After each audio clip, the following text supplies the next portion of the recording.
Speaking of beautiful, it's a great view, Golden Gate Bridge. You can just see a little bit of fuzziness around these lights, and that indicates some moisture in the atmosphere. And indeed, the marine layers are about 1,400 feet deep, and we're going to see all the stratus and all the clouds start to move back toward the coastline.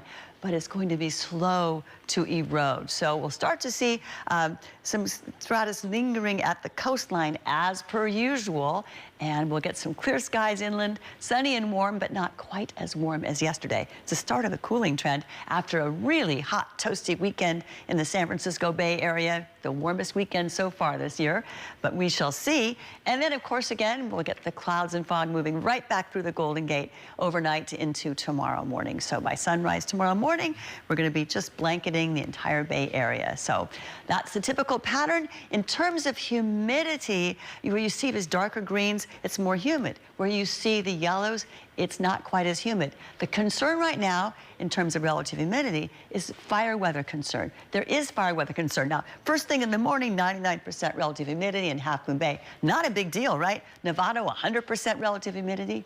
Look what happens as we go through the day. We start to heat the atmosphere, relative humidity drops, the winds pick up, it also helps to dry out the atmosphere.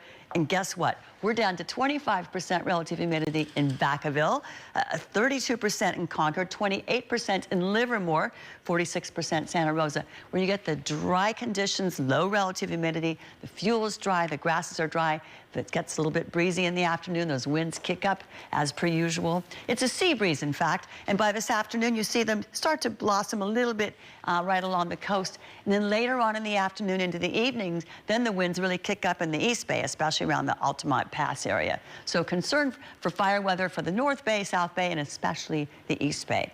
How about smoke? Well, there is some coming from the San Joaquin Valley up through towards the Monterey Bay area and even up toward us. This is from the Southern California fires. The Gifford fire, which has been burning for quite some time now in Santa Barbara and San Luis Obispo counties.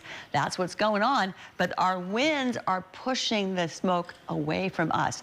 Bad news for our neighbors to the south, good news for us in the San Francisco Bay Area. So our air quality is looking pretty good. Where you see the green, of course, that's good air quality. And at this hour, that's what we're reporting. So we're in great shape. Forecast highs today a little cooler than yesterday, especially inland. We were 96 degrees yesterday in Livermore, 91 degrees the forecast high for today.